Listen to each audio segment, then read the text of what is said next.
అందరికీ నమస్కారం అండి. నా పేరు సారిక. ఈరోజు మనం తెలుసుకోబోతున్నటువంటి కథ పేరు 'అందరి బంధువయ్య'. మన ఈ అపార్ట్మెంట్ సిస్టమ్స్‌లో అందరి బంధువు ఎవరుంటారండి? ఎవరుంటారో మీకు గుర్తు రాకపోయినా ఈ కథ గుర్తు చేస్తుందండి. ఇక కథలోకి వెళ్ళిపోతే కింద నుండి గట్టిగా కొడుకు మాటలు వినిపించి బాల్కనీలోకి వెళ్ళి చూసింది అమల.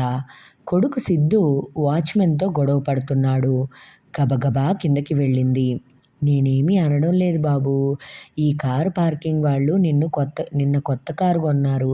అందుకని ఇక్కడ మీ సైకిల్ పెట్టొద్దంటున్నారు" వినయంగా చెప్పాడు.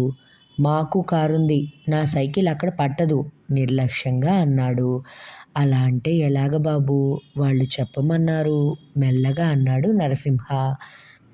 "నాకు నువ్వెందుకు చెప్తున్నావు? నీ లిమిట్స్‌లో నువ్వుండు.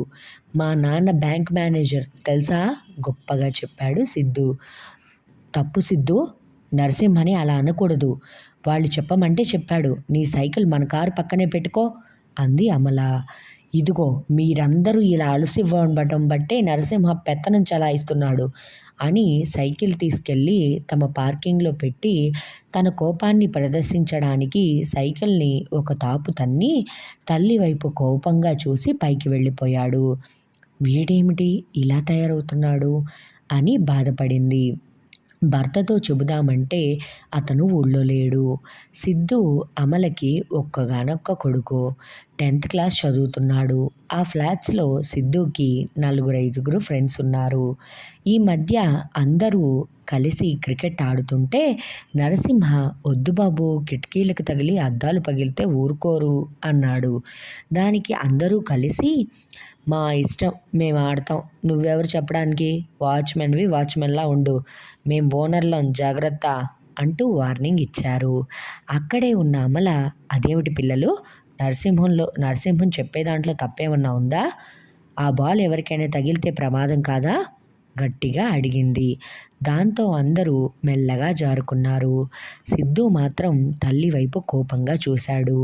2 రోజులు పోయాక ఒకరోజు "పాలు రాలేదేమిటి" అనుకుంటూ బయటికి వెళ్ళిన అమలకి ఫ్లాట్స్‌లో మిగిలిన ఇళ్ళవాళ్ళు మాటలు వినిపించాయి.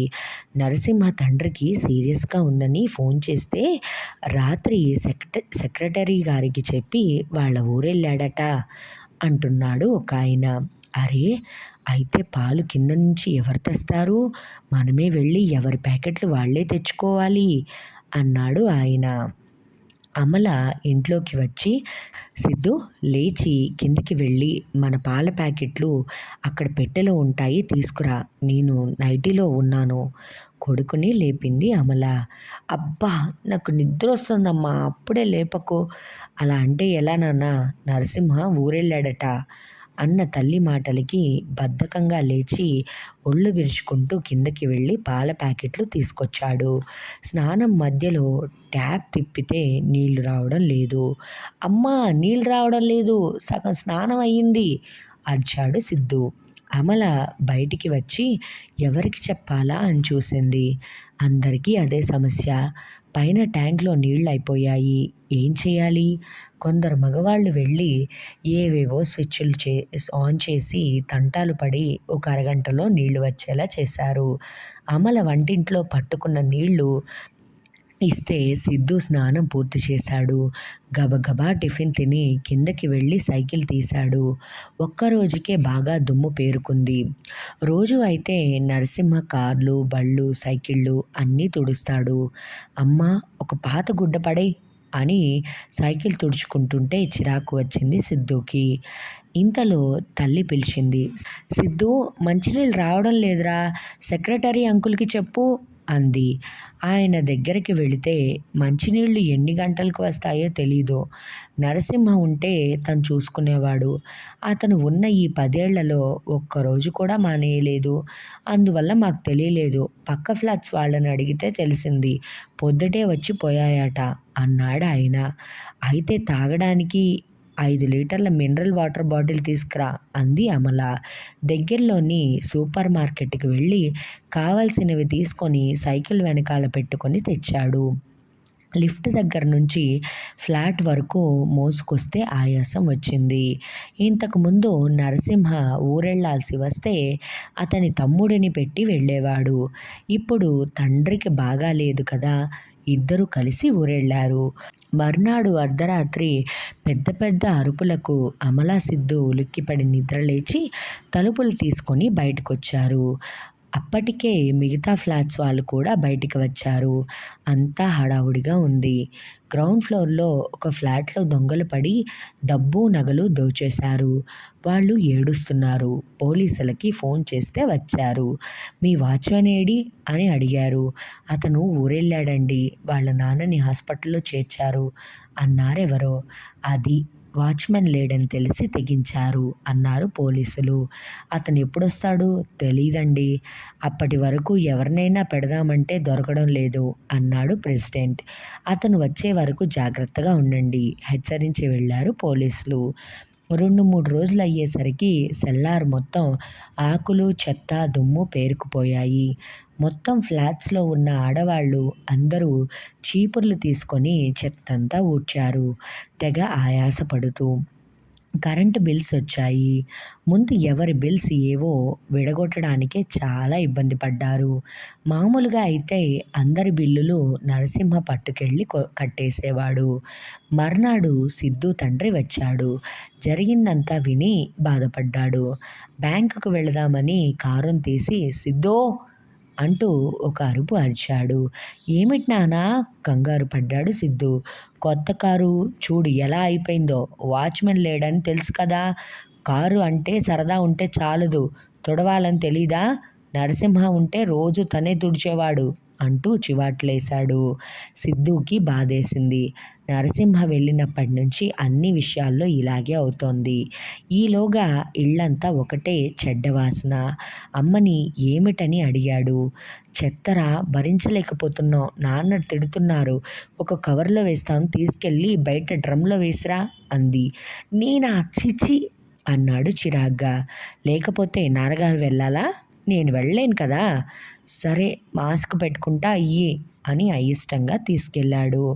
కింద ఫ్రెండ్స్ కనపడ్డారు. అందరూ నరసింహ ఎప్పుడు వస్తాడో, మన కష్టాలు ఎప్పుడు తీరుతాయో అనుకున్నారు. తండ్రి ఊరెళ్ళి 10 రోజులు రాకపోయినా ఎవరూ పట్టించుకోలేదు. నరసింహ లేకపోతే అందరూ గందరగోళంలో పడిపోతున్నారు. ఎప్పుడు వస్తాడో అని ఎదురుచూస్తున్నారు అనుకున్నాడు సిద్ధు. వారానికి నరసింహం వచ్చాడు. ఇంకా పూర్తిగా తెల్లారలేదు. ఫ్లాట్స్‌లో మాత్రం అందరి మొహాలు వికసించాయి. ప్రతి వాళ్ళు అతన్ని ఆప్యాయంగా పలకరించారు. అతను కూడా ప్రతి ఫ్లాట్‌కి వెళ్ళి పలకరించి వచ్చాడు. అతని తండ్రికి కొంచెం బాగానే ఉందట. తమ్ముళ్ళని చూసుకోమని తను వచ్చేశాడు. అమల వాళ్ళ ఫ్లాట్‌కి వచ్చి "అమ్మగారున్నారా?" అని అడిగాడు సిద్ధుని. "ఆ! ఆ! ఉన్నారు. ఎప్పుడొచ్చావు?" అడిగాడు అప్పుడే నిద్రలేచిన సిద్ధు. "ఇప్పుడే బాబూ." ఇంతలో అమల వచ్చి ఆప్యాయంగా వాళ్ళ నాన్న ఆరోగ్యం గురించి అడిగింది. అన్నీ మాట్లాడాక "అమ్మా, ఈరోజు సంక్రాంతి. మీరైతే ముగ్గులు బాగా పెడతారు. మన ఫ్లాట్స్ ముందర పెట్టగలరా?" అడిగాడు. "ఆ! దాందేముంది. 5 నిమిషాల్లో వస్తాను. నువ్వు లేక అసలు పండగ కూడా ఏమీ చేసుకోలేదు" అంది నవ్వుతూ అమల. అమలతో పాటు సిద్ధు కూడా తోడు వెళ్ళాడు. అమల చక్కగా పెద్ద ముగ్గు వేసే ప్రయత్నం మొదలుపెట్టింది. సిద్ధు రంగులు అవి అందిస్తున్నాడు. నరసింహ కూడా అక్కడే ఉన్నాడు. ఈలోగా మోటార్ సైకిల్ మీద ఇద్దరు వచ్చారు. ఒకతను దిగి సిద్ధుని అడ్రస్ అడిగాడు. సిద్ధుకి ఆ అడ్రస్ ఎక్కడో అర్థం కాలేదు. ఈలోగా అతను వెళుతూ ఒక్క ఉదుటన కూర్చొని సీరియస్‌గా ముగ్గు వేస్తున్న అమల మెడలో గొలుసు గుంజుకొని గమ్మున బైక్ ఎక్కేశాడు. రెండోవాడు రెడీగా ఉండి స్పీడ్‌గా బైక్‌ని పోనించాడు. ఇదంతా గమనిస్తున్న నరసింహ ఒక్క అంగలో గెంతి చైన్ కొట్టేసిన వెనకాల వాడి చెయ్యి పట్టుకున్నాడు. వాడు విదిలించుకుంటే కింద పడబోయి నిలదొక్కుకొని వాడి కాలు గట్టిగా పట్టుకున్నాడు. మోటార్ సైకిల్ వెళుతోంది. అయినా నరసింహం వాడి కాలు వదల్లేదు. నరసింహని వాడు కొంత దూరం ఈడ్చుకుపోయాడు. అయినా నరసింహం వాడిని వదల్లేదు. మొత్తానికి వాడు కూడా కింద పడ్డాడు. నరసింహం వాడి పీక పట్టుకొని చేతిలోని గొలుసు లాక్కున్నాడు. నరసింహ బలం చూసి ఆశ్చర్యపోయాడు సిద్ధు. ఈలోగా నలుగురు పోగయ్యారు. దొంగని పట్టుకున్నారు. అమల, సిద్ధు కూడా నిశ్చేత్తులై చూస్తూ ఉండిపోయారు. అసలేం జరిగిందో వాళ్ళకి అర్థం కాలేదు. నరసింహ దాదాపు ఏడుస్తూ అమల దగ్గరికి వచ్చాడు. క్షమించండమ్మా, నేనే మిమ్మల్ని ముగ్గులు పెట్టమని తీసుకొచ్చాను. నా వల్లే ఇదంతా జరిగింది. గొలుసు పోతే పోనీ, అలా పరిగెట్టావు? ఇంక వాళ్ళు ఈడ్చుకొని పోతే ఎన్ని దెబ్బలు తగిలావో తెలుసా? అంది అమల. ఏం పర్వాలేదమ్మా, పండగ పూట మీ బంగారం పోవడమా? నా ప్రాణం పోయినా పర్లేదు, అలా జరగనివ్వను అన్నాడు అన్ని దెబ్బలు తగిలినా నవ్వుతూ. భలేవాడివిలే, ముందు నడు, దెబ్బలకి మందు రాసుకుందువు గాని అంది అమల. ఈలోగా ఫ్లాట్స్లో అందరికీ విషయం తెలిసిపోయింది. పరుగు పరుగున అందరూ కిందికి వచ్చి నరసింహని, అమల్ని పలకరిస్తున్నారు. స్కూల్లో కరాటే నేర్చుకుంటున్నావు కదా, నువ్వు 4 తవనకపోయావా మీ అమ్మ గొలుసు లాక్కున్నవాడిని? సిద్ధుని అడిగాడు ఎదుటి ఫ్లాట్ అంకుల్. సిద్ధు సిగ్గుపడ్డాడు. సిద్ధు నాన్నతో సహా అందరూ నరసింహని ఆకాశానికి ఎత్తేశారు. పోలీసులు కూడా నరసింహని పొగిడారు. వాళ్ళు ఎన్నాళ్ళ నుంచో పట్టుకోలేకపోతున్న చైన్ స్నాచర్స్ని పట్టించినందుకు. ఆ రోజంతా సిద్ధు ఫ్లాట్స్లో ఉన్న తన ఫ్రెండ్స్కి తాను కళ్ళారా చూసిన ఆ ఇన్సిడెంట్ని వివరిస్తూ నరసింహ గురించి చాలా గొప్పగా చెప్పాడు. వాళ్ళందరి దృష్టిలో కూడా నరసింహ పెద్ద హీరో అయిపోయాడు. మర్నాడు అతని ఫోటోతో సహా ఆ వార్త పేపర్లో వచ్చింది. ఆ సాయంత్రం ఫ్లాట్స్లో వాళ్ళంతా మీటింగ్ పెట్టుకున్నారు. నరసింహని పిలిచి తండ్రి వైద్యానికి ఎంత అయిందో కనుక్కున్నారు. 50,000 వరకు అయింది సారు అన్నాడు బాధగా. ఫ్లాట్కో 1000 చొప్పున ఇద్దాం అని నిర్ణయించుకున్నారు. అప్పటికప్పుడు అందరూ తలో 1000 తెచ్చి నరసింహ చేతికి ఇచ్చారు. సిద్ధు వాళ్ళ నాన్న మాత్రం 2000 ఇచ్చాడు. ఇంతలో పరుగు పరుగున వెళ్ళి సిద్ధు 500 తెచ్చిచ్చాడు. అయ్యో, నాన్నగారు ఇచ్చారు బాబు అన్నాడు నరసింహ. ఇది నా పాకెట్ మనీ, పర్లేదు తీసుకో అన్నాడు సిద్ధు ప్రేమగా. వద్దు బాబు, మీరు చిన్నపిల్లలు, వెనక్కి ఇచ్చేశాడు నరసింహ. ఏం పర్లేదు నరసింహ, వాడు అభిమానంతో ఇచ్చింది వద్దనకు అంది అమల. అది చూసి ఇంకా చాలామంది పిల్లలు తమ పాకెట్ మనీ తెచ్చి నరసింహకి అందించారు. నరసింహకి కళ్ళ నీళ్లు వచ్చాయి. తీసుకో నరసింహ, నువ్వు కూడా మా ఇంట్లో వాడివేగా అభిమానంతో అన్నాడు సిద్ధు. కొడుకులో వచ్చిన ఆ మార్పుకి అమల ఎంతో ఆనందించింది. ఇంతేనండి కథ. ఈ కథ చదివేటప్పుడు కొంతమందికి మన వాచ్మెన్లు మంచివాళ్ళైతే ఈ కథతో రిలేట్ అవుతారు.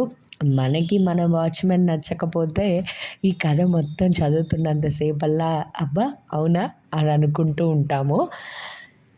ఏదో ఒక విధంగా మీకు ఈ కథ గనక, మీరు ఈ కథతో కనెక్ట్ అయితే గనక ప్లీజ్ ఈ వీడియోని లైక్ చేయండి. అలాగే మన ఛానల్కి సబ్స్క్రైబ్ చేసుకోండి.